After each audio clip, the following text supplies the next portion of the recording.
नागपुर महानगर पालिका शहरवासियों को एडवांस में संपत्ति कर भरने की अपील कर रही है। वजह 15% को मिलने वाली छूट है। अगर कोई ऑनलाइन तरीके से अपने शुरू वित्तीय वर्ष के संपत्ति कर का भुगतान करता है तो वो ये लाभ ले सकता है। इसी योजना की जानकारी नागरिकों को देने के लिए मनपा प्रशासन द्वारा कई कार्यक्रमों का आयोजन किया जा रहा है। नागपुर महानगर पालिका द्वारा शुरू वित्तीय वर्ष का एडवांस में संपत्ति कर भरने पर 10% की छूट दे रही है। इसके साथ ही अगर कोई ऑनलाइन पेमेंट करता है तो 5% की अधिक छूट दी जा रही है।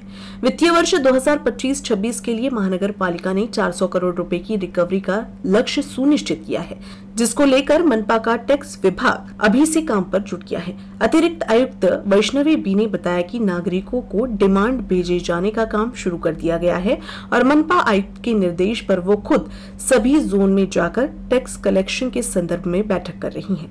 मनपा ने डिमांड बिल भेजे जाने की प्रक्रिया को शुरू किया है। नागरिकों से एडवांस में कर भर के लाभ लेने की अपील की जा रही है। नागपूर महानगरपालिका कडनं आता ह्या वर्षी टॅक्स रिकव्हरी बाबतीत आम्ही खूप सिरियस आहे आणि याच्या बाबतीत प्रत्येक झोनला माननीय आयुक्त महोदयांच्या निर्देश अनुषंगाने आम्ही प्रत्येक झोनला मीटिंग घेणं सुरू केलेले आहे। माझं आवाहन आहे नागरिकांना की ह्या वर्षी आपण जरी आपलं स्वतःच्या घरी बसून जरी ऑनलाईनवरनं टॅक्स भरणं केले तर आपल्याला 15% सूट भेटणार, परंतु हे कार्य आपल्याला 30 जून पूर्वी करायला पाहिजे।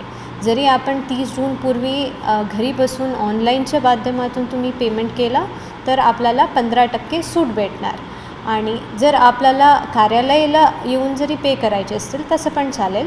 कार्यालयाला येऊन जरी आपण पे केलं तर आपल्याला 10% सूट भेटणार।